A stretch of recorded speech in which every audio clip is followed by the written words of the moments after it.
Copiar es lo contrario de crear. Para mí copiar es multiplicar, y multiplicar es bueno. Creo que copiar significa no tener imaginación. Para mí copiar significa la génesis de la creación.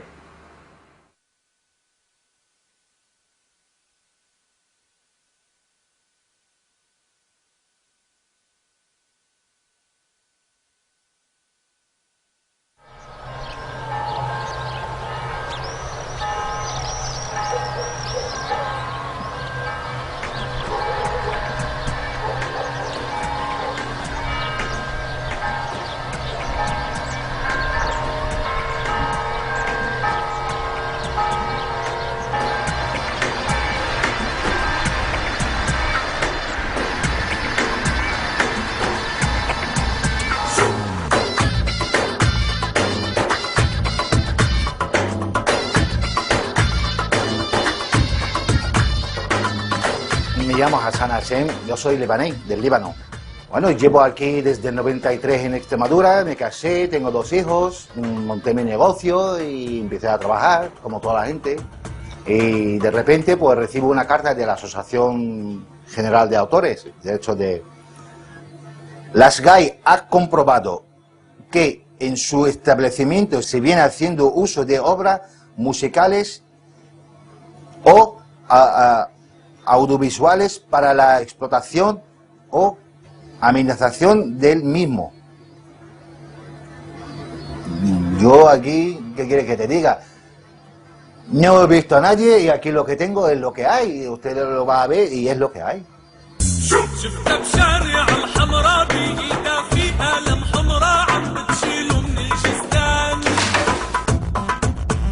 La mayor parte del negocio se dedica a la cocina. Y aquí tengo 2,70 por 2,90. Es el espacio para el público. Es comida para llevar. No tenemos instalaciones ni de cable, ni música digamos de fuera, ni altavoces, ni lo único que tengo es un radio casero, un mini CD de estos chiquititos, casero. Y es el que tengo en la cocina. Y es el único tipo de música que se escucha aquí, música árabe, música libanesa. Esta música la traigo yo de mi tierra. Cada vez que se vaya mi hermano, o voy yo, o me entero que alguien viene y trae música, pues o me lo graba, o me lo manda, o me lo vende, o lo que sea, pero siempre he hecho de música así.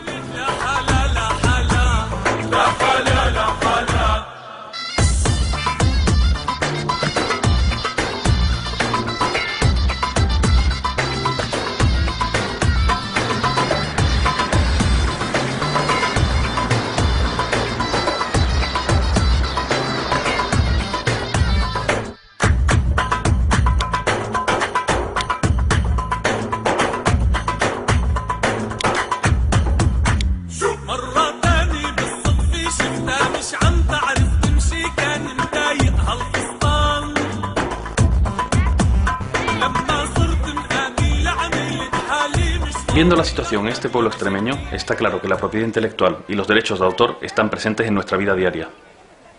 Nuestro proyecto consta de este documental y de un blog en internet donde vamos a ir narrando el desarrollo de la producción y donde vamos a colgar las entrevistas íntegras.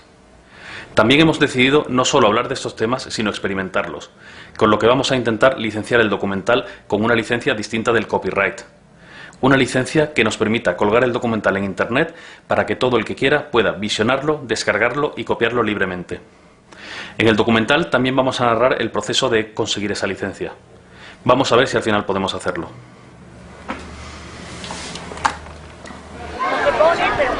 Volvemos a Montijo, el pueblo que se ha situado a la cabeza en la lucha contra las GAE. Desde ADEMIC, la Asociación Local de Comerciantes, se llevan a cabo una serie de iniciativas de información y defensa de los hosteleros. Este cartel es el que hemos hecho nuevo y hay que sobre todo incidir en los empresarios que pidan el cartel, que este párrafo es importante. Los equipos de reproducción disponibles son propiedad de la empresa, que hace uso privado de los mismos y que no están sujetos a remuneración alguna por parte del público. Cuando la SGAE les diga de que ellos obtienen un beneficio extra... Mario colabora en ADEMIC y tiene un restaurante donde trabaja de cocinero. Él mismo ha sufrido los envites de las GAE y ha sido promotor del llamado Manifiesto de Montijo, un texto con instrucciones para librarse de las GAE que ha traspasado las fronteras extremeñas y se ha convertido en un referente de las posiciones anti-GAE.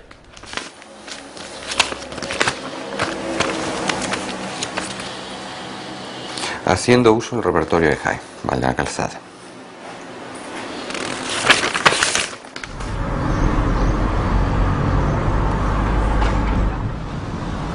De mí, como asociación sin ánimo de lucro, igual que la SGAE, como sin ánimo de lucro, es uno de los servicios que prestamos. Pues le ofrecemos asesoramiento e información a la gente que nos lo solicita. La SGAE ha conseguido que se legisle a su antojo.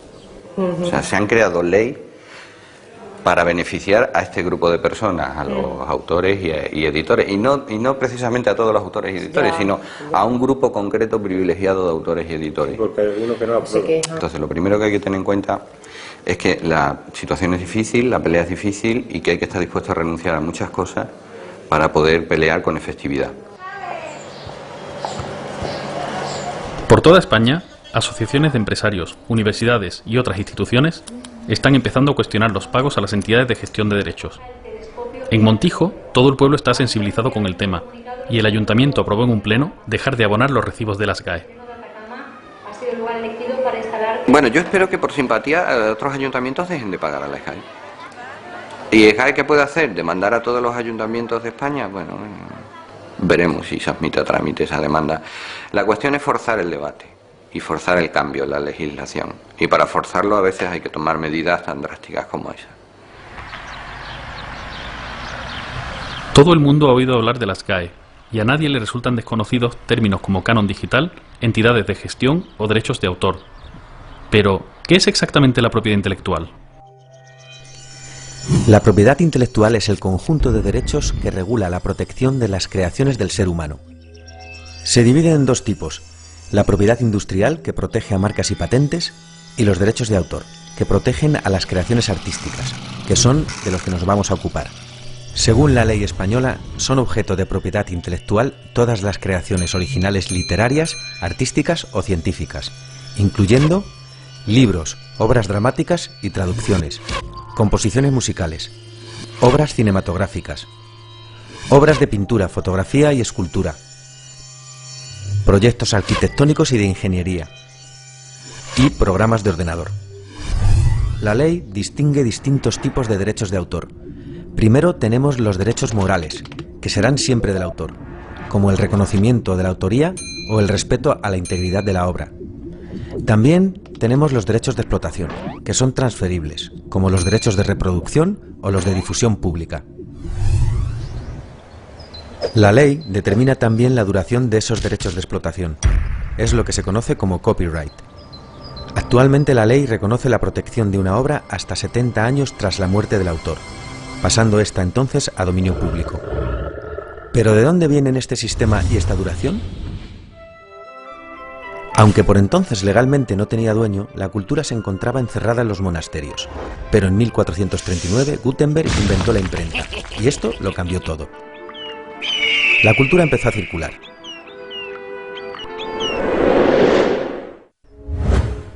En 1710 llega la primera ley de propiedad intelectual, el Estatuto de Anne, que reconoce los derechos del autor sobre la explotación de su obra, pero también defiende los intereses públicos, obligando al paso a dominio público de la obra tras el periodo de protección. Tenía entonces una duración de 14 años, más otros posibles 14. Desde entonces, el desarrollo tecnológico ha ido posibilitando formas de copiar y difundir la cultura cada vez más rápidas y efectivas, y las duraciones del copyright han ido ampliándose sin cesar. 1710, 28 años. 1831, 42 años. 1909, 56 años. 1976, la vida del autor, más 50 años. Y llegamos a 1998. En este año vimos la última gran extensión del copyright, pasando este a una duración de la vida del autor más 70 años. Esta última extensión se produjo casualmente justo cuando un conocido ratón estadounidense iba a pasar a dominio público, y con él los cientos o miles de millones de dólares generados por su imagen.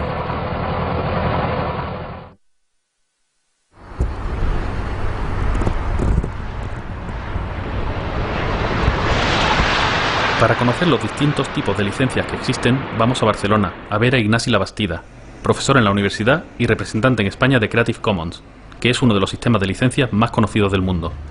Ignasi nos va a ayudar a escoger la licencia adecuada para nuestra película.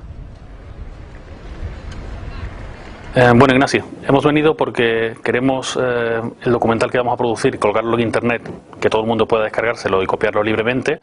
Y entonces queremos saber qué tipo de licencia tenemos que usar y qué opciones existen hoy en día. Pues a ver, si te quieres centrar en el tema de las licencias Creative Commons, hay otras licencias que más o menos tienen cosas parecidas.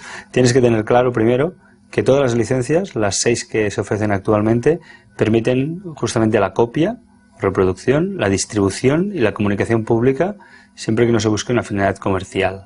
Entonces, si pones una de estas licencias, tú estarás autorizando justamente a que se pueda copiar el documental y que se pueda distribuir. Y después la otra cosa que te debes plantear también es si quieres permitir la transformación. A mí me interesa ese documental, pero solo una parte, y quiero crear otro documental a partir del tuyo, lo que se llama legalmente una obra derivada.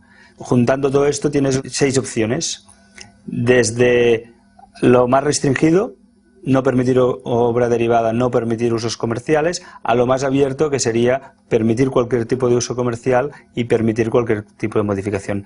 De hecho, la ley dice una cosa, que es que tú no puedes ceder derechos. Parece ser que Creative Commons es el camino a seguir. Para decidir una licencia en concreto y conocer los detalles del proceso, volvemos a Madrid, a consultar a Javier de la Cueva, abogado experto en propiedad intelectual. Pues Javier, venimos de ver a Ignacio Labastida, de Creative Commons España, que nos está explicando los tipos de licencias alternativas que hay. Sí. Porque nosotros tenemos la intención de... ¿Qué le llamas alternativas? Es verdad. Tienes razón. Pues otro tipo de licencias menos usuales, quizás, sí, que el copyright. Y nosotros la intención que tenemos es nuestro documental, poder colgarlo en internet y que todo el mundo tenga acceso a él. Vale. Bueno, pues vamos a ver. Te comento, yo ya he visto el contrato que tenéis vosotros y entonces lo que te voy a dar son unos parámetros generales. Estos parámetros generales yo creo que mejor te los dibujo, porque la verdad es que es un tema que se entiende mejor con un gráfico. Mira, nosotros vamos a partir de aquí, ¿vale? Que este es el inicio. Y el inicio es que vosotros tenéis un contrato entre la productora, que sois vosotros, y Radio Televisión Española. Primero tenemos que analizar es si vuestro contrato os permite colgarlo en internet, ¿vale? Porque claro, no solamente estáis grabando, sino que también tenéis gráficos, tenéis imágenes, tenéis personas que son las que están entrevistadas, pondréis una música, supongo, al documental, tenéis los derechos también del guionista y tenéis también los derechos del realizador, y luego pues los derechos vuestros como productora. Entonces, bueno, pues los derechos como productora son los que estamos analizando, pero vamos a ver. Javier nos explica el laberinto legal que suponen los distintos derechos en una producción audiovisual. Nos habla de derechos de autor y derechos de imagen, también de lo relativo a la coproducción y sus derechos de explotación. Nos cuenta todo lo que tenemos que hacer para poder colgar la película en internet. Tenemos que firmar un contrato de cesión de derechos con todas las personas que generan derechos de autor, como el guionista, director, músico, grafista. En ese contrato tenemos que especificar que el documental se va a licenciar con Creative Commons. Si alguien pertenece a alguna entidad de gestión de derechos como las GAE, se puede complicar la cosa, teniendo que pedir permisos extra. También tenemos que conseguir la autorización para usar la imagen de todas las personas que van a salir en el documental. Y por último, y no menos importante, tenemos que llegar a un acuerdo con Televisión Española, coproductores y copropietarios de la película. Este dibujo representa el camino que tenemos que seguir para poder editar el documental con una licencia copyleft y así poder colgarlo en internet, para que todo el mundo lo pueda visionar, descargar y copiar libremente. Si conseguimos llegar al sí de la derecha, podremos hacerlo, pero si acabamos en el no de abajo, no podremos colgarlo en la web, y ya veremos entonces cómo lo solucionamos. La llegada de Internet y la copia digital ha supuesto un gran aumento del fenómeno del intercambio de archivos, también denominado por algunos sectores con el nombre de piratería. En los últimos años, las ventas de CDs y DVDs han descendido considerablemente. Nuevas formas de consumo se van abriendo paso. La industria de la música y el cine está sufriendo ya grandes cambios, y la industria editorial, ante el crecimiento del libro electrónico, tiene la revolución ante sí. El cine es el sector más afectado por la llamada piratería. No dispone de los sistemas de protección anticopia del software, ni tampoco hay todavía alternativas de producción y comercialización, como las surgidas en el sector de la música. Si alguien tiene la posibilidad de descargarse una película totalmente gratis, provoca un efecto muy curioso, que es el cambio en la percepción del valor del cine. Porque lo que tenemos que tener claro es que el cine no puede ser gratis. La gente que hemos trabajado en cine y hemos trabajado en producción y hemos trabajado en películas, sabemos que hace falta mucho esfuerzo de mucha gente durante muchos meses para poder realizar una película. El objetivo mío particular, y es lo que yo quiero implantar en nuestra compañía, es que al final los cines se convierten en un destino de entretenimiento digital. Poder proyectar no solamente películas, sino que podemos proyectar documentales, podemos proyectar fútbol en directo, podemos proyectar óperas, como estamos haciendo ya. Lo que es un hecho es que en vez de ir más gente al cine, con la oportunidad que supone Internet, se ha reducido la asistencia a las salas y se ha reducido el alquiler y la compra de DVDs. Y de una forma dramática. Estamos hablando de un sector que se ha reducido a menos de la mitad en 4 años. Esperemos que los cines continúen existiendo, pero creo que a estas alturas ya es seguro que gran parte de la explotación del cine se hará a través de Internet. Filmotec es uno de los portales de visionado de películas en Internet de referencia en España. Por un precio de entre 1 y 2 euros se puede ver una película en el ordenador. En Estados Unidos están más adelantados. Netflix ofrece por $10 al mes una completa oferta de series y películas que se ven directamente en la televisión, que ya está conectada a Internet. El catálogo de Netflix es inmenso y está bien ordenado, comparado con los portales que se pueden encontrar en España.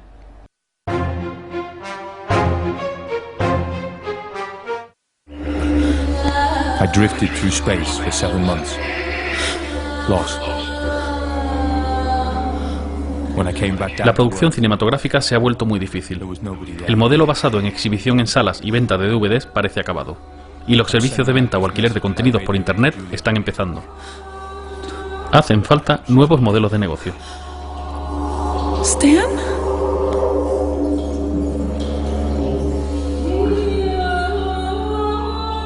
El Cosmonauta es un proyecto de largometraje.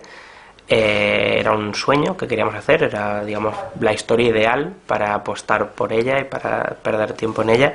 Y básicamente es una propuesta para renovar o solucionar ciertos problemas que vemos en la industria de manera bastante innovadora en cuanto a la financiación, la producción y la distribución. El modelo de negocio del Cosmonauta se basa en hacer participar al público en el proyecto y así fidelizarlo antes de producir la película. En vez de ser un mero espectador, por 2 euros puedes convertirte en productor. A esto se le suman otras fuentes de financiación, como el merchandising, fiestas y patrocinios de marcas. En el Cosmonauta están usando el valor de su marca como un criterio de financiación y así poder vender derechos de emisión a televisiones y cines con un público ya prácticamente asegurado, además de vender los múltiples productos derivados. Es un proyecto transmedia. El punto central es un largometraje, pero alrededor de él hay otros contenidos desarrollados para móvil, para libros, para texto, videojuegos, etc.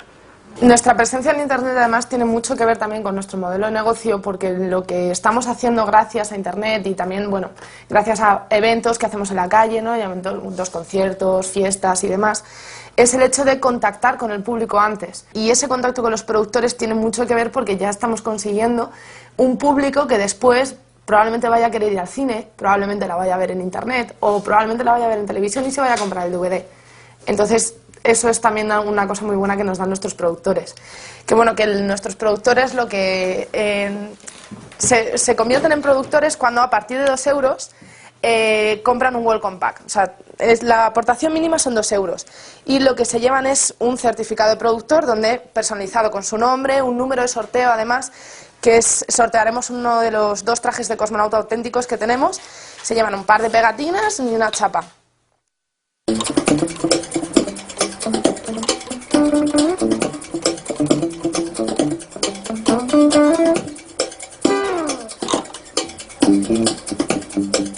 Alfonso va a ser el músico de nuestro documental. Ha trabajado con nosotros los últimos 10 años y nos ha compuesto la música de 8 o 9 películas. Él está de acuerdo en colgar el documental en Internet y gustosamente nos da permiso para usar su música, que estará también disponible en la red de una forma gratuita para todo el que quiera. A mí es que me parece lo más natural del mundo. ¿Sabes? Yo no, igual que a lo mejor he comentado que sí, que creo que alguna parte de mis derechos cuando están como estamos hablando, en Telecinco y están poniendo una canción mía me tiene que llegar.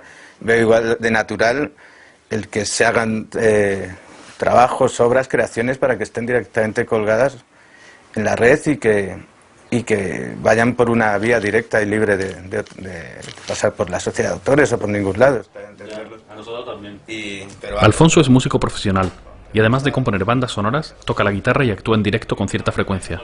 Tiene 3 grupos: Desechos, que es el más rapero, Wakame, de pop japonés, y también colabora con Mariam Hassan, una cantante saharaui. Como la inmensa mayoría de los socios de las GAE, Alfonso es un trabajador de la música y poco tiene que ver con las grandes estrellas. Ahora mismo no sabemos si el mismo Alfonso puede legalmente colgar su propia música en Internet, sin generar derechos de autor. Las GAE podría reclamar un pago a la página web que aloje los archivos. Según el contrato de coproducción que tenemos con Televisión Española, no podemos colgar el documental en Internet. Les hemos propuesto licenciar el documental en copyleft y les hemos enviado información sobre Creative Commons. Estamos esperando su respuesta. La vía del derecho a la propia imagen no parece problemática e iremos recabando permisos mientras grabamos. En cuanto a los derechos de autor, el realizador, guionista, la grafista y el traductor de subtítulos no son problema. Al pertenecer nuestro músico a las GAE, podríamos tener alguna complicación. Pues tenemos que hablar con el abogado.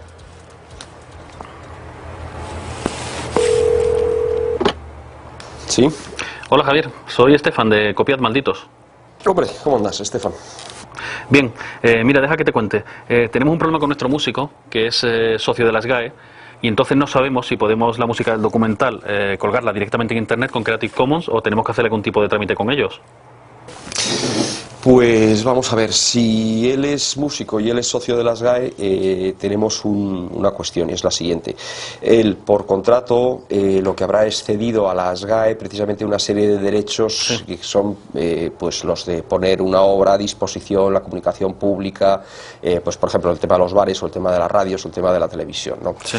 Ahora bien, las GAE en los estatutos se establece que hay un sistema que son las autorizaciones singulares. Quizás te acuerdes que en el gráfico también lo habíamos hablado. Entonces él puede solicitar del Consejo de Dirección que se le permita, para ese caso concreto, llevar a cabo una utilización de esa obra. Y entonces que esa obra no se la gestionará las GAE. Así que lo que tendría que hacer es hablar con las GAE para ver cómo puede obtener ese permiso de ellos. Vale, pues hablamos con ellos y te dejamos saber algo. Vale, pues ya me dirás, ¿eh? Vale. Venga, estupendo, hasta luego. Hasta luego, chao. Pues hay que llamar a las GAE.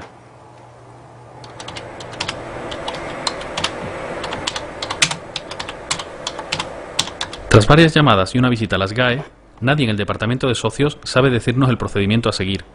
Así que, siguiendo las indicaciones de nuestro abogado, les hacemos una petición formal conforme a los estatutos de la sociedad.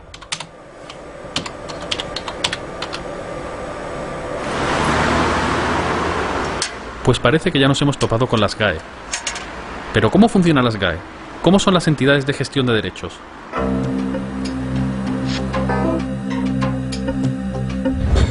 La Ley de Propiedad Intelectual obliga a la gestión colectiva de los derechos de autor. Esto significa que un autor no puede recaudar directamente sus derechos, solo puede hacerlo a través de una entidad de gestión. En España hay 8 entidades de este tipo. La más conocida y la mayor es las GAE, que representa a músicos y editores. También tenemos a CEDRO, escritores, a GEDI, productores musicales, AIE, músicos, intérpretes y ejecutantes, a ISGE, actores, VEGAP, artistas visuales, EGEDA, productores audiovisuales, IDAMA, cineastas. Estas entidades son privadas y tienen forma jurídica de asociación sin ánimo de lucro. Su tarea es recaudar los derechos de autor que sus asociados generan según la Ley de Propiedad Intelectual. El dinero recaudado lo reparten quitando un porcentaje para el propio funcionamiento de la entidad y otro destinado a un fondo asistencial y promocional. La Ley de Propiedad Intelectual reconoce también el derecho del autor a recibir una compensación equitativa por copia privada, conocida como el canon digital. Las entidades de gestión reparten el dinero en base a estudios propios que hacen de acuerdo con la difusión y uso de las obras de sus representados. Párense para escuchar la verdad del eufemismo de llamar canon al acto punto de robar. Es que los artistas progres que son socios de las GAE los describiría como fascistas según la acepción de la RAE. Las GAE es la entidad de gestión más grande y más célebre. Tiene casi 100.000 socios y en 2009 ingresó 316 millones de euros. En los últimos años, las GAE se ha convertido en el blanco de todo tipo de críticas y actualmente es una especie de archienemigo de activistas de la red, internautas e incluso algunos ayuntamientos y universidades que se han negado a seguir pagando. Las mayores críticas que recibe las GAE son las relativas a su agresiva política recaudatoria, su falta de democracia interna y la poca transparencia en el reparto de sus fondos. Pon ladrones en Google y verás lo que te sale. ¡Pum! Uno de los defectos que tiene la SGAE es que en los años 80, creo Teddy Bautista reformuló la SGAE y introdujo los editores. Entonces, el primer problema de la SGAE que es un sindicato vertical. Y nosotros pensamos que autores tienen que estar de un lado y los editores tienen que estar de otro lado. Segundo problema que tiene es que antes en la SGAE se votaba, antes, hablo de 1800, se votaba una persona un voto. En la actualidad solo vota, y esto no es ninguna broma ni ninguna propaganda, es cierto, solo vota alrededor de unos entre 7 y 10.000 personas, de 80 a 90.000. ¿Qué es lo que pasa? Pues que entonces hay cerca de 100.000 autores que no todos viven de su trabajo. Entonces lo que se ha hecho ha sido, pues como cualquier empresa que tiene acciones. Tantas acciones tienes, tantos votos tienes. Aquí las acciones son por los ingresos que has tenido. Tantos ingresos tienes, pues tantos votos tienes. Cuando se habla de por qué GAE es tan conservadora, con sus tesis, por qué es tan agresiva y por qué quiere continuamente frenar los avances tecnológicos, pues la respuesta se encuentra en su sistema de representación, es evidente. Si los únicos que pueden votar son también los que están ganando dinero con ese sistema y les va bien, ¿por qué iban a querer cambiarlo?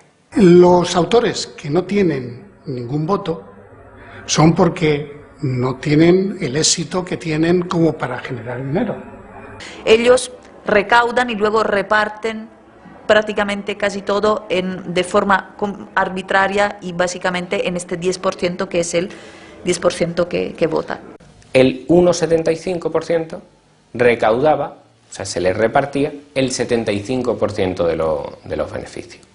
El 1,75% de los que algo recauda se lleva el 75%. Hay en el ambiente de que no somos transparentes.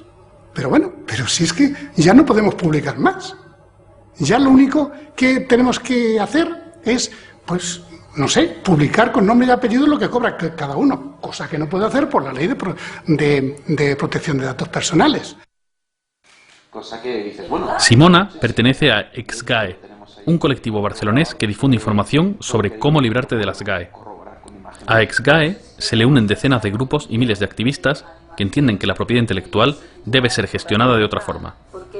Trabajan incansablemente para cambiar el actual sistema de gestión de derechos por uno más justo y transparente. Quieren reformular el concepto de cultura, que a menudo se entremezcla con el de entretenimiento y demasiadas veces con el de comercio. Hay una ley en este país, y no solo en este país, que dice que los únicos que pueden recaudar los derechos de autor en las televisiones, y en otros casos también, son las entidades de gestión. Y lo que pasa es que luego, en teoría, deberían repartirlas a los que tienen los derechos de autor. Esta performance de Leobasi era para decir a la industria que no pagaremos el pato, que la industria del entretenimiento que no se quiere reconvertir. Vamos a seguir aquí todavía un rato para contaros lo que está haciendo la ministra de Cultura en el Congreso de la Industria Cultural, justo aquí a unos pocos metros. Hay que mantener esta libertad, no se puede parar la historia, no se puede parar y vivir de viejos privilegios. En este momento la industria de la producción de contenidos intelectuales utilizaba antes el soporte del DVD, del CD o de los programas de televisión, pero ahora vos por ahí... Ah, que el tráfico, perdona. ¿Sabéis que como payaso yo no puedo en ninguna de mis actuaciones citar una marca de un producto que existe? Por ejemplo, yo no podía hacer un chiste o una broma utilizando la marca McDonald's o utilizando una marca Apple, los ordenadores. No puedo, porque hay un riesgo de un pleito por utilización de marcas de propiedad privada, marcas industriales. Llegamos al paradoje que yo he podido hacer un espectáculo con el Papa de Roma, el Ratzinger, y vestirme de Ratzinger y contar chistes contra Ratzinger, que es la libertad de poder hacerlo, pero yo no puedo contar un chiste o hacer algo utilizando el nombre, digo McDonald's, y puede ser cualquier otra marca.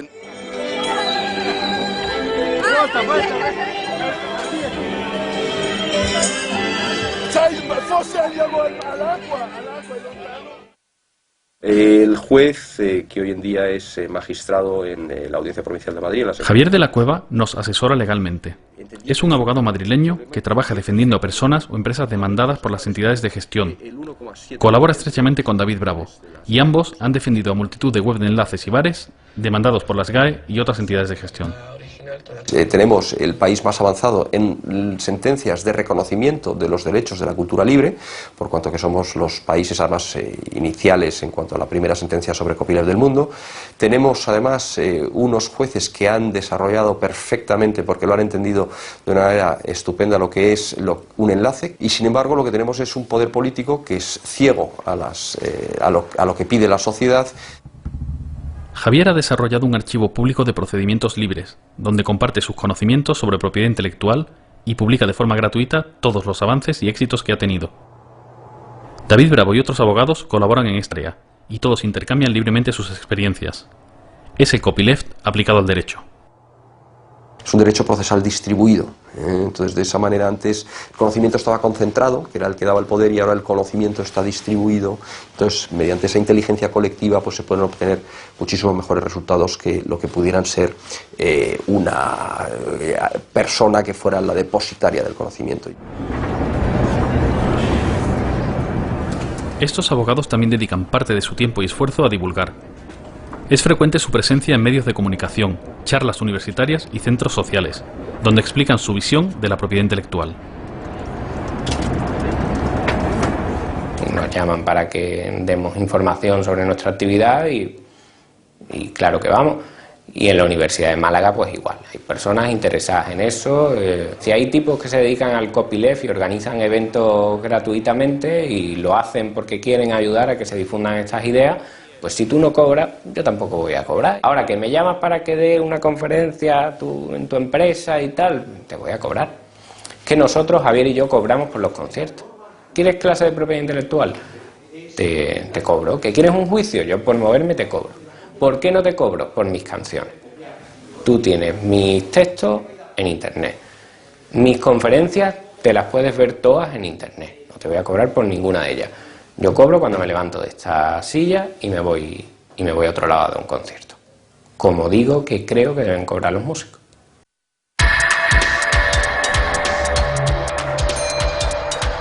Hemos conseguido los permisos de cesión de imagen de los participantes. Alfonso ya solicitó un permiso especial para que la música del documental no sea gestionada por las GAE y así poder colgar la película en internet. Seguimos esperando respuesta. Con Televisión Española hemos revisado el contrato y vamos a editar el documental con una licencia de Creative Commons. Yo he vendido discos, se vendían discos, es decir, unas cantidades aceptables, incluso he llegado a vender cinta de cassette, que salió el primer disco que tuve. Los discos se colocan en las tiendas, los colocan, que los tiene la distribuidora, que es otra parte del engranaje, ¿no? También. Y quitando en algún caso, se suelen devolver casi todos en nuestro caso. Pero sí, quizás por curiosidad, más que pues se baja música, se escucha. ¿Que cómo lo veo? Esa es la pregunta del millón. Yo veo que es algo imparable. Creo que es una cosa que imparable en el sentido que vivimos, en el mundo que vivimos y con la tecnología que vivimos. No creo que a millones y millones de chavales de 12 a 16 años y más les puedas en cualquier lado del mundo convencer de que una cosa que tienen al alcance de la mano con un botón esté prohibida.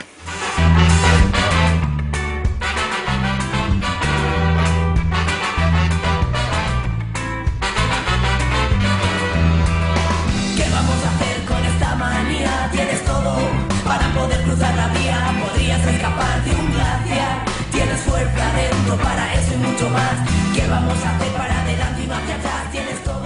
En el sector de la música ha habido mucho movimiento en estos años. El MP3 se ha universalizado y con el ancho de banda actual se pueden descargar de internet discos enteros en pocos segundos. Las ventas de CDs están bajando sin parar y muchos grupos han empezado a usar internet para darse a conocer e incluso comienzan a autoeditarse.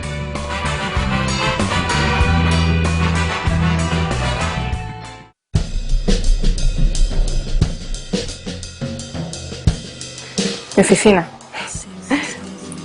mi net label, ¿no? Mi sello, y no hace falta mucho más. El ordenador, la conexión a internet, y ahora lo he ordenado un poquito. La verdad es que normalmente esto está mucho peor, sobre todo por las cajas de los discos, que aquí tengo unas cuantas, las que necesito más a mano, si tengo que enviar algún disco. Aquí hay unas cuantas, pero como en todos los sellos pequeños, casi todo el mundo tiene cajas debajo de la cama, en casa de sus padres, en un armario maletero, porque claro, los discos la verdad es que los sacas, pero bueno, se venden poco. Y no se necesita mucho más, salvo echarle muchas horas, la verdad. Por un lado tengo la web del sello, donde voy alimentando cosas sobre los grupos, sus biografías, las noticias, demás. Y por otro lado, que me lleva bastante tiempo más, es una tienda online.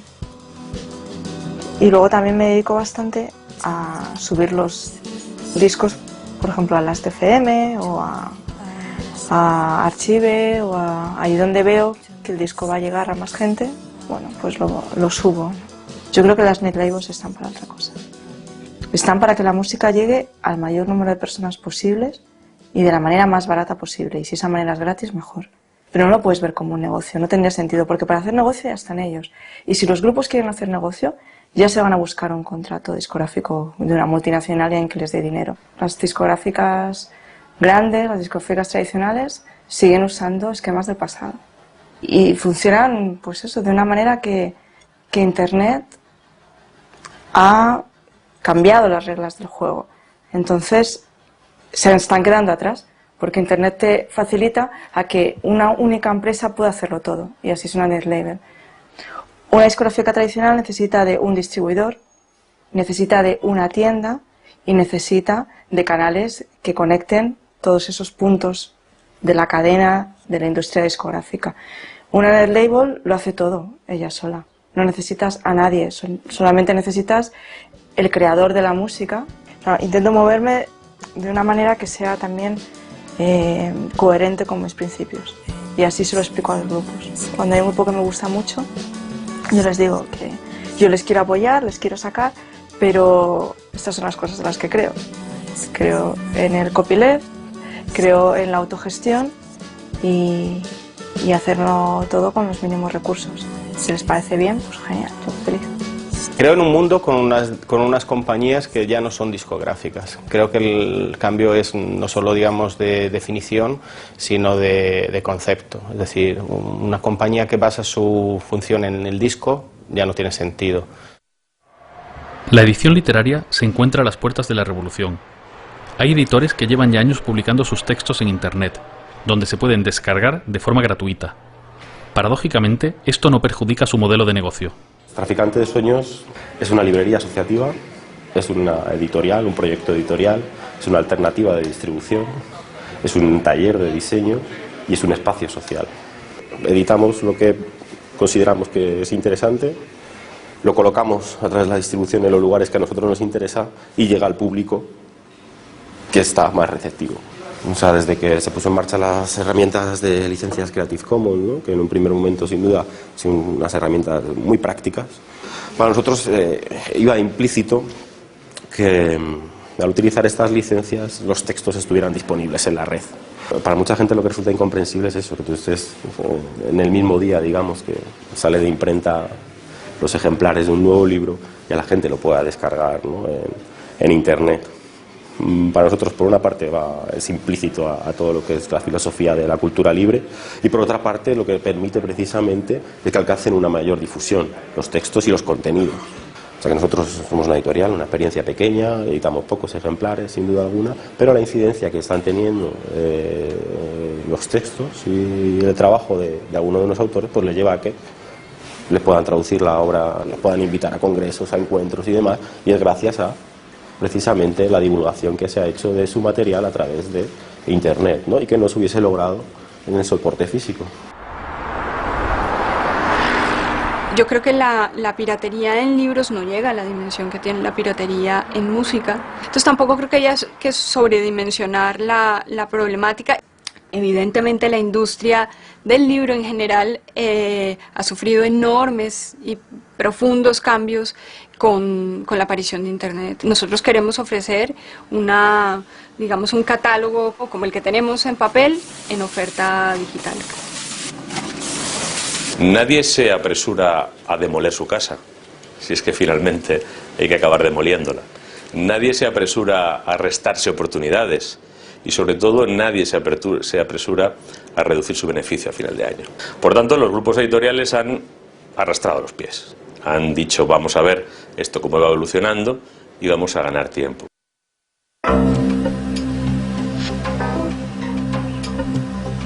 Estamos viviendo un rápido cambio legislativo en torno a la propiedad intelectual. Las leyes van más lentas que el desarrollo tecnológico y la propiedad intelectual tiene cada vez un mayor peso en la economía. Se están desarrollando nuevas formas para reforzar el control. En España está en estudio una reforma de la Ley de Propiedad Intelectual.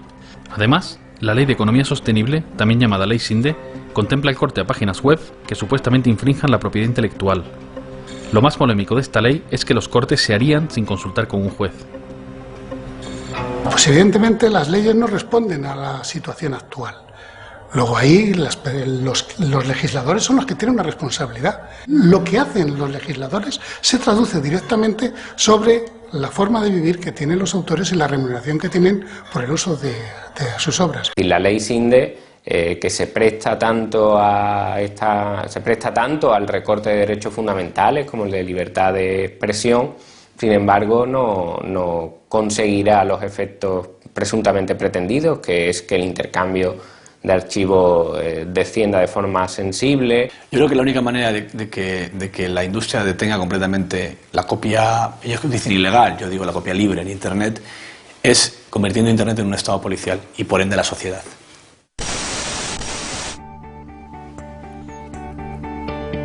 Un lector del blog nos ha mandado un vídeo suyo y nos ha parecido interesante enseñarlo. Seguidores, soy el Capitán Copia. Sinde, ¿me reconoces? Soy tu peor pesadilla. Tengo miles de millones de discos duros como este grabando y grabando sin parar, ¿comprende? Yo soy mejor que el Spotify, chavales. Tengo miles de millones de canciones. Un momento. Aunque todas las televisiones lo hagan regularmente, ¿podemos nosotros legalmente usar este vídeo? Creo que nos toca otra vez ir al abogado.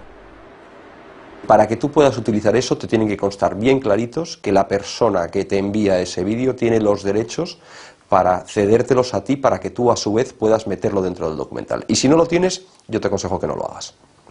Y después hemos pensado viendo en televisión... Javier nos habla del derecho de cita, recogido en el artículo 32 de la Ley de Propiedad Intelectual, que permite el uso de ciertos materiales sin obtener el permiso previo del autor para labores de educación e investigación. Haciendo caso omiso de la ley, las televisiones usan sin reparo todo lo que encuentran en Internet para puro entretenimiento, no precisamente para educar e investigar. Hemos encontrado un vídeo en Internet que nos tiene todos locos. Han juntado una canción de Encarnita Polo que no conozco ni yo, la que se llama Paco, Paco, Paco, de mi Paco, Paco, Paco. Con un videoclip de Beyoncé lo han juntado. Y es una idea maquiavélica, pero encaja. ¡Qué curioso! Mira, mira. Ya vienen por el llano los migueletes. Los migueletes ya vienen por el llano, ven acá primo y siéntate aquí. Esa recolección y transformación de cualquier contenido que se encuentre en Internet se ha convertido en un fenómeno habitual en nuestros días. Una nueva generación de jóvenes, ya nativos digitales, están acostumbrados a disponer de todo lo que encuentren por Internet, para verlo, usarlo, jugar con ello, transformarlo, remezclarlo y casi siempre para devolverlo otra vez a Internet. Es el caso de Pep, un joven catalán de 14 años.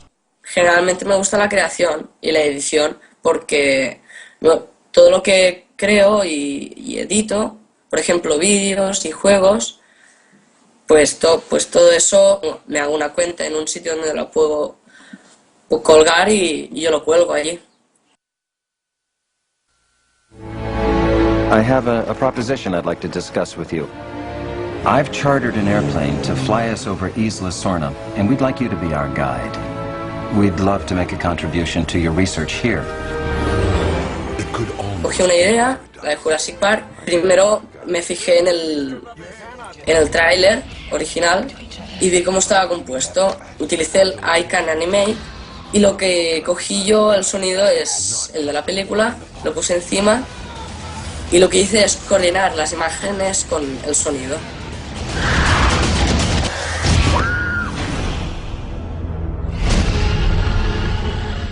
¿Y la propiedad intelectual? ¿Y los derechos de autor?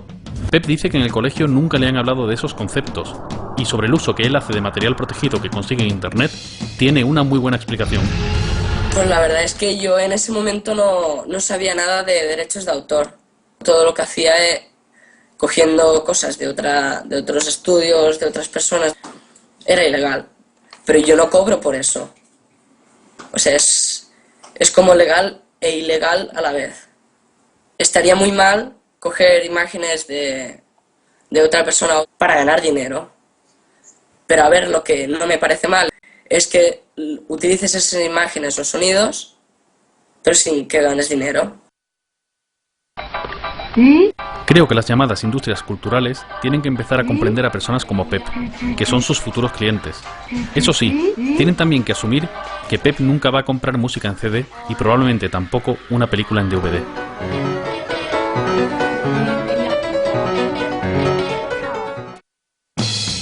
Para jóvenes como Pep, las entidades de gestión llevan tiempo diseñando campañas educativas para dar a conocer la propiedad intelectual, como ellos la entienden. Educar para Crear es un programa educativo que hizo Cedro con otras instituciones, dedicado a la escuela, con el fin de que se incluyeran en el currículum de las escuelas algún capítulo sobre derechos de autor de una manera fácil y sencilla. Si ves los vídeos de Educar para Crear, que están ahí libremente expuestos, te das cuenta de cuál es la educación que se está dando. Hay un vídeo donde el profesor pregunta, bueno, ¿y qué pensáis de la copia privada? ¿Qué pensáis de la copia privada? Y dice un niño, que supongo que la respuesta era correcta porque para eso aparece en el vídeo, dice, no, me parece muy mal, todo original. ¿Parece bien que los usuarios puedan hacer copias privadas? No, para nada. O sea, lo que tendría que ser es todo original. Resulta que la copia privada es un derecho que está en la ley y a estos niños, salvo que a ese se le pusiera de cara a la pared después de dar esa respuesta, se les está enseñando que ejercer ese derecho es malo. Es que esto ya lo que nos está dando es la moral de este tipo de gente. Es que no tienen ningún tipo de mirada hacia el otro. Es que les es igual, manipulan niños, manipulan personas, da igual, todo por y para su pasta. Y no hay otra cosa en la vida que es su pasta. Y es todo por la pasta. Entonces, vamos a ver, ¿pero qué sociedad podemos construir con estos señores que mandan? Yo soy el capitán clonado, dueño de todo, porque todo es mío. Tú has creado algo, me lo quedo. Tú has inventado algo, un libro, un videojuego, una canción, pues me lo robo. Lo que hace se llama piratería. Esto es un acto delictivo. Vamos a ver, si desde hace 5.000 años a los niños les estamos obligando a copiar la caligrafía, ¿cómo ahora les vamos a decir que es que copiar es malo? Entonces, verdaderamente, ver a aquellos niños siendo utilizados y diciendo yo soy pirata malo porque estoy copiando, pero ¿cómo se aprende a escribir más que copiando? ¿Cómo se aprende un idioma más que copiando? Original. Yo cuesto más barato, hasta no cuesto nada si me descargas de internet. Sé original, defiende tus derechos y respeta a los demás.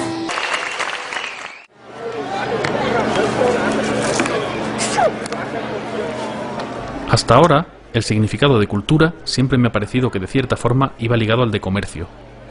Todo lo relativo a la gestión cultural, subvenciones o ayudas, legislación y las propias entidades de gestión de derechos se basan en una cultura que genera beneficio económico, una cultura comercial.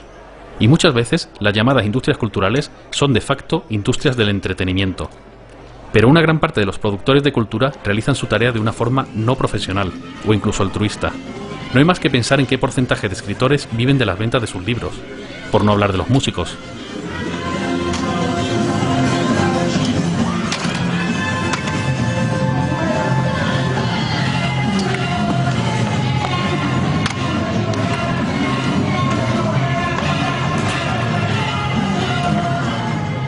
Lo que se hace en las habitaciones de las casas, lo que se hace en la calle, lo que se hace fuera de las empresas, no sé, lo que hace alguien con una cámara doméstica en muchas ocasiones y lo sube a YouTube, eso muchas veces. También es cultura porque es un aporte que sirve para entender la sociedad, para atenderte a ti mismo, para explicar el mundo, ¿no? Y la cultura es algo bastante más amplio que el mero mercado. Lo que pasa es que se confunden ambas con la pretensión de decir que si atacas a la industria, entonces a quien ataca es a la cultura. Si la gran multinacional es la gran perjudicada, yo siento mucho que se pierdan tantos puestos de trabajo, pero, oigan, también se han cerrado muchos astilleros en España, también se han cerrado muchas minas, se han perdido muchísimos puestos de trabajo. Después de meses de llamadas, emails e incluso 2 encuentros personales con el jefe de prensa de la Sociedad General de Autores, finalmente nos va a recibir el director de socios. Aún con todo lo que hemos oído en este tiempo de las GAE, todavía no sé si como guionista y director me puede interesar asociarme a ella. También tenemos que resolver el tema de la música original de Alfonso, a ver si podemos ponerla en internet. Hombre, yo creo que merece la pena pertenecer a la sociedad de autores por la cantidad de servicios que como sociedad de autores somos capaces de prestarte.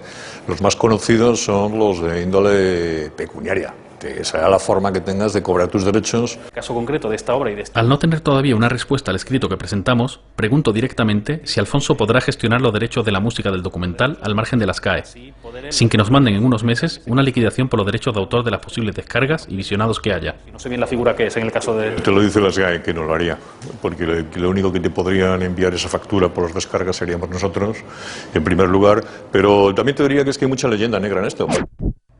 Pues ahora parece muy fácil, pero nos hemos pasado 4 meses llamando, escribiendo y preguntando en el departamento de socios, donde nadie supo decirnos nada.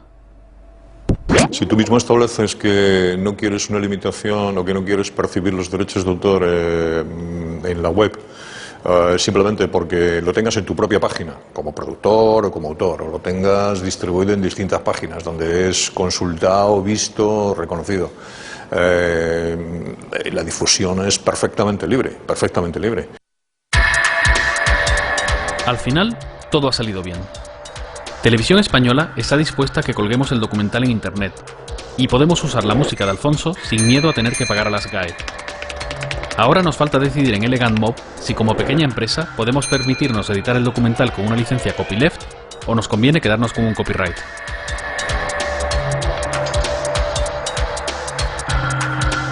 En cuanto a mí, las GAE no me ofrecen la flexibilidad que yo desearía en la gestión de los derechos de mis obras y no reconoce otro tipo de licencia que no sea el copyright. Tengo también alguna duda sobre los sistemas de reparto y además nunca podría participar en las asambleas, con lo que nadie me escucharía. Las operaciones inmobiliarias más o menos relacionadas con el proyecto Arteria tampoco me hacen mucha gracia. Así que de momento no me voy a asociar a las GAE, aunque ello signifique que no voy a cobrar los derechos de autor que me correspondan. No hay que ser alarmista, decir, uy, qué mal lo hemos hecho, esto se hunde, se acaba. No, se acaba no, seguro que cambia, seguro. Pero acabarse no se va a acabar, porque la gente va a querer seguir teniendo acceso a contenidos culturales, sean películas, sean discos. Si no consigues generar ingresos con la creación de una obra artística, no te vas a dedicar a ello. Nadie se va a dedicar a crear y a generar contenidos. Estamos en un momento en el cual parece que el mundo se acaba, que no va a haber manera de ganar dinero con la cultura, pero yo no creo que sea así. Yo creo que estamos en un momento de transición y que como toda transición llevará a un modelo nuevo de explotación y un modelo nuevo de relación entre los creadores, la industria cultural y los consumidores de información. Yo creo que Internet, que está creando problemas a otros niveles, como la pedofilia y en otras cosas, pues bueno, pues está, o sea, no por el hecho de ser una nueva tecnología es buena. En algunos momentos pues habrá que normalizarlo. A estas empresas que lo que hacen es, se dedican sistemáticamente a vulnerar los derechos fundamentales de los ciudadanos, lo que hay que hacer es quebrarlas económicamente, que no tengan recursos para seguir haciendo de lobby. Vaya, música, hay más música que nunca, ¿no? Hay más gente, más bandas, más gente tocando instrumentos. Pero vamos, yo creo que la música va hacia adelante y por mucho tiempo, claro. Pues al final casi lo hemos conseguido.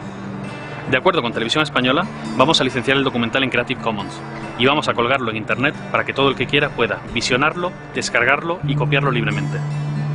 Nosotros en Elegant Mob pensamos que en este momento y en este caso es más positivo una distribución a través de Internet que proteger el documental con un copyright. Desde las tablillas de arcilla de Mesopotamia de hace 5.000 años hasta el último bestseller ya en el siglo XXI, siempre ha habido un escritor y un lector. Siempre habrá un autor y un espectador. Si algo he sacado en claro de toda esta historia es que la cultura nunca va a desaparecer, pero necesitamos que la propiedad intelectual se flexibilice y se actualice a los nuevos tiempos. Las llamadas industrias culturales y los intermediarios han ido cambiando a lo largo de la historia y ahora con Internet toca otra gran evolución. Tenemos que entender que las cosas pueden cambiar, decrecer, evolucionar o incluso desaparecer, y eso no es algo que sea necesariamente malo.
Seguiremos luchando. Paz y comunidad.